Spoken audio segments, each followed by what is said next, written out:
Welcome to Penrose Learning, where we make understanding easy. You'll start by verifying minimal prerequisites: subscription, resource group, and access to the Latch endpoint.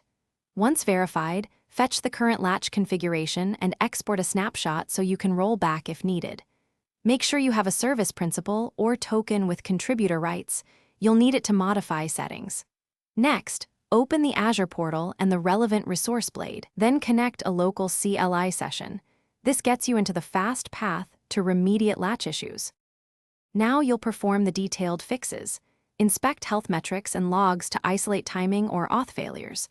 Correlation ID help tie errors to requests. If authentication errors appear, rotate credentials and refresh tokens, then validate token scopes.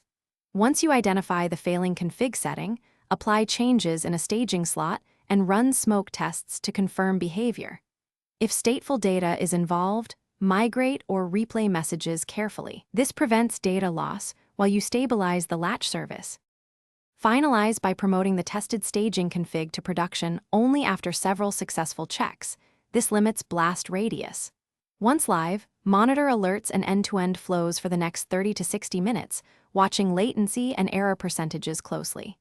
If the issue returns, immediately revert to your exported snapshot and collect diagnostics, logs, traces, and metrics with timestamps. Troubleshooting tip: if intermittent failures persist, enable verbose logging and compare trace ID before and after the change to pinpoint race conditions or token expiry conflicts. Thanks for watching. If this was helpful, leave a like and consider subscribing. See you next time.